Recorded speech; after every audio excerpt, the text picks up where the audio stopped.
नाम ये मछुआरा ग्राम में हुआ और इसकी माता का नाम गणेश था।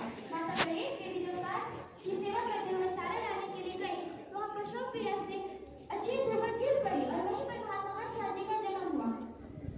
बच्चे की आवाज सुनकर गांव की महिलाएं आई।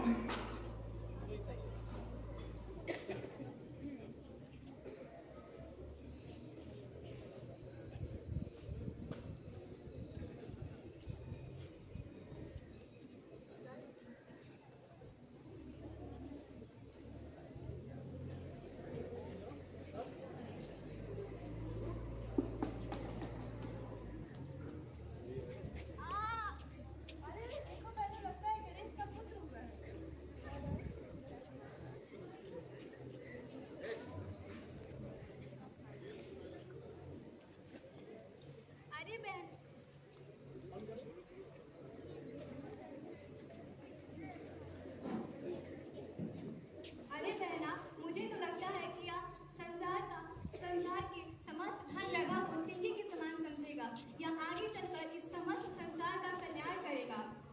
जैसे गाय रूखा सूखा खाकर अमृत रूपी दूध देती है, उसी प्रकार यह बच्चा निस्वार्थ भाव से इस समस्त संसार का कल्याण करेगा। समय अपने गति से चलता रहा। पिता चुन्नी लाल जी ने बेटा हंसराज को देवांगी अक्षरों का ज्ञान कराया और प्राथमिक शिक्षा हेतु विद्यालय में प्रवेश कराया, जो कि उनके घर से कुछ 3-4 मील की दूरी पर था। बालक हंसराज कच्चे रास्तों पर नंगे पैर चलते, पैरों में कांटों का चुभना, उसे निकालना तथा पुनः चलना, विद्यालय पहुंचकर विद्या अध्ययन करना, इतनी गर्मी के मौसम में तपती रेतीली रास्तों पर चलना, बालक हंसराज की कोमल त्वचा जो उन्हें कुछ दूर चलने पर भी तख्ती पर खड़े हो जाना और अपनी तख्ती पर खड़े हो जाना और इसके कारण उन्हें आकार सहनशक्ति और सहनशीलता की भाव पैदा होती। कहते हैं ना, समय और लहरें किसी के लिए नहीं रुकती। बालक हंसराज 19 वर्ष के हो चुके हैं। सन 1883 में स्वामी दयानंद जी का देहांत हो जाता है, जिसके कारण एक शोक सभा का आयोजन किया जाता है, जिसमें पढ़े विद्यार्थी लाला लाजपत राय, हंसराज तथा अन्य आर्य बंधुओं ने भाग लिया।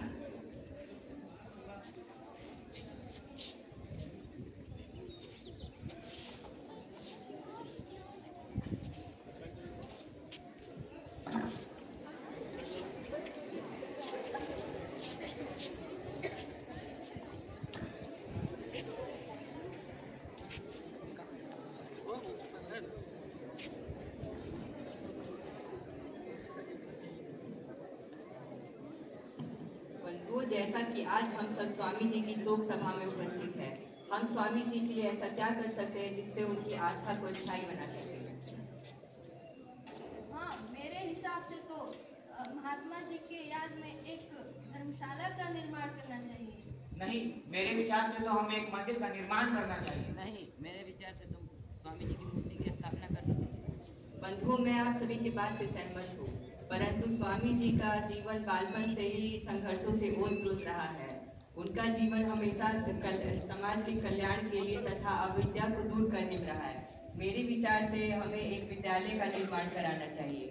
मैं पंडित जी के बातों से सहमत हूँ। हाँ, हम सब सहमत हैं।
महात्मा हंसराज ने मास्टर के पद के लिए स्वीकृति तो दी, लेकिन आर्थिक स्थिति कमजोर होने के कारण उन्हें मन ही मन परिवार की चिंता सताने लगी।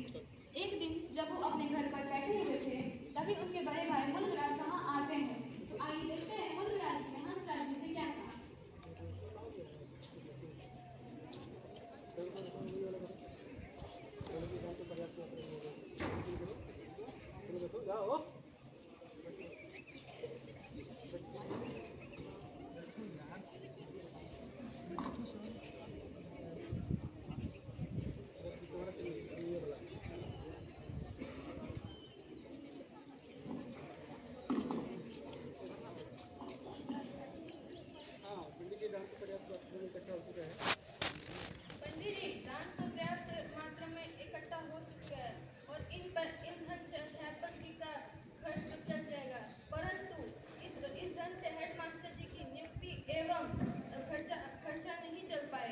तब तो चिंता की कोई बात ही नहीं है। मैं हेडमास्टर के पद पर आजीवन बिना वेतन के कार्य करूंगा। स्वामी जी, आपने जो हंसराज जी के सपनों को साकार करने के लिए त्याग किया है वो एक महान आत्मा ही कर सकती है। इसलिए आज से आपका नाम लाला हंसराज नहीं, स्वामी महात्मा हंसराज है। महात्मा हंसराज जी ने मास्टर के पद के लिए स्वीकृति तो दे दी, लेकिन आर्थिक स्थिति कमजोर होने के कारण परिवार की चिंता उन्हें मन ही मन सताने लगी। एक दिन जब महात्मा हंसराज जी अपने घर पर बैठे हुए थे, तभी उनके बड़े भाई मुल्कराज वहां आते हैं। तो आइए देखते हैं मुल्कराज जी ने हंसराज जी से क्या कहा।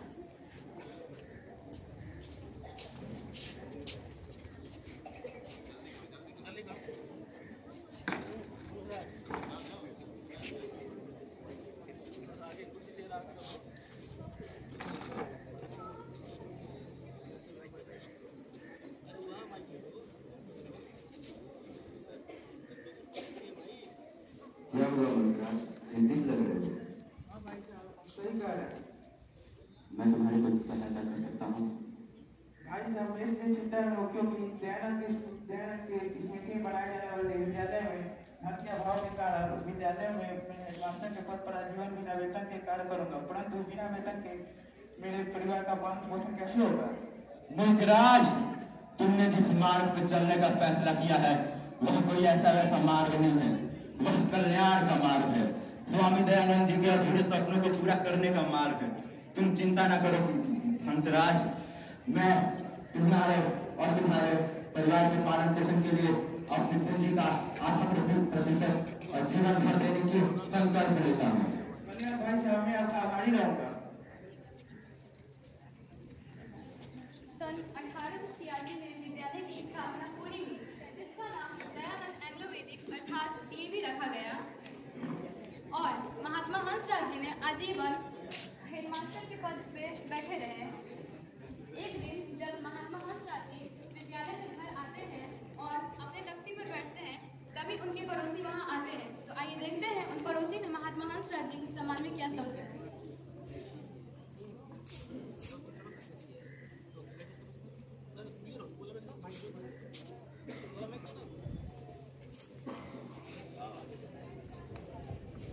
महात्मा जी, क्या मैं अंदर आ सकता हूँ? हाँ, कौन कैसे आना होगा? महात्मा जी, आप तो जानते ही हैं कि मैं ज्यादा पढ़ा लिखा नहीं हूँ। क्या आप मेरे लिए एक पत्र लिख सकते हैं? हाँ, वहाँ मेरी चेक पड़ी है, लेके आना। आप यह क्या कह रहे हैं महात्मा जी? कलम तो आपकी जेब में ही पड़ी है, पर आप यह कह रहे हैं कि मैं वहाँ से कलम लाऊं? देखो, बंदूकिया पेन मेरी डीएवी संस्था की है और मैं डीएवी संस्था की कोई भी चीज अपने व्यक्तिगत कार्य के लिए नहीं करता। कृपया करके आप मेरी पेन लेके आइए। यह पड़ोसी कलम लेकर आने के पश्चात पत्र लिखवाता है और कहता है, महात्मा जी, आपके जैसे उच्च विचार रखने वाला व्यक्ति मैंने आज तक अपने जीवन में नहीं देखा।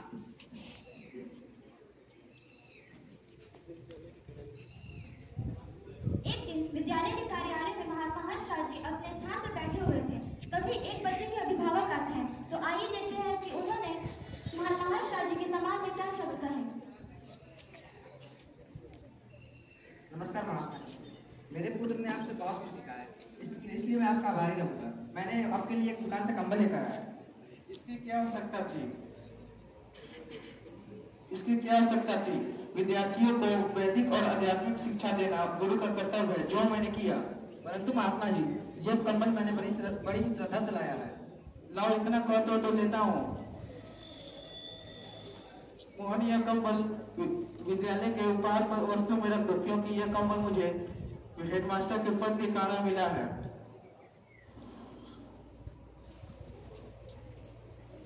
हेडमास्टर के पद के कारण मिला है और मैं ये कंबल अतिथियों के कारण आएगा।